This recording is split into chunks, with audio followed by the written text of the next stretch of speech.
feeling like these questions of purpose and what, like, what do I want to do with my life? I'm sure that's a very vulnerable thing.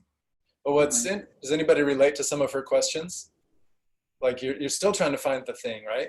So everybody, and this Tiffany, we will hot seat you, so you're not off the hook. But I just had to say something about purpose for a moment. One of the things that I kind of propose this to you to think about purpose. How many of you have felt this pressure going through life that you have to find your capital P purpose? Like you have to find like the thing that you're going to give yourself to.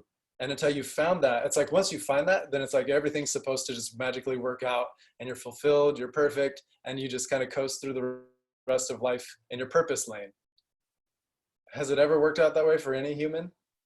Right? So one of the things that I wonder about purpose is it more something that, and especially if you have adaptability high, I think often how purpose unfolds is more like lowercase p purpose of just showing up to who's right in front of you every day and paying attention to what lights you up and paying attention to what drains you, and starting to realize that as you show up each day to who's in front of you, then a bigger P purpose starts to unfold and starts to emerge that you never would have found by trying to find it.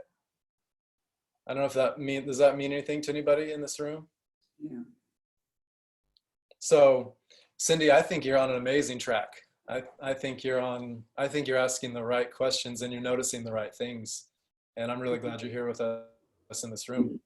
Well, I'd like to share just very quickly that when I moved here, I literally did not know anyone here. And we moved here, I'm thinking it was like the end of June last year. And so anyway, I immediately met my neighbor across the street. She turned 95 in November and she's in a wheelchair. And I have never in my life connected so well with someone, especially of that age. And so she told me, she said, I prayed so hard that God would let somebody buy that house that would be a good neighbor.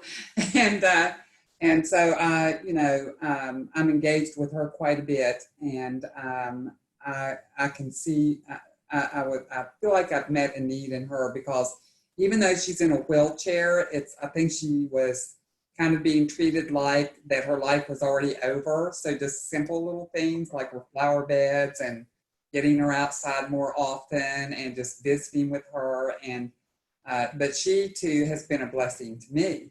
And that's what I think she doesn't understand is she's been blessed and I've been blessed. And I know that anytime that I'm with her, I feel like that is where I'm supposed to be at that moment. That is where it is just so fulfilling. It's hard to describe. It just fills my heart and my soul. And it's like, this is where I'm supposed to be right now. Now. That's beautiful. That's beautiful. Look at everybody nodding their head, especially the adaptabilities, right? But I mean, all of us want to experience just that ability to be so present in the moment, right? So what if purpose is just simply something that unfolds 15 minutes at a time, right? Yeah. What if the rest of our life was made up of what is my purpose for this next 15 minutes? Right. And then you just did that the next, right? How much of the stress and angst would it take out of this situation if we just showed up to what's there and what's real? Yeah.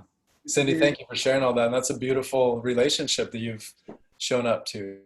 So speaking of beautiful relationships, you said you've been loving getting time with your grown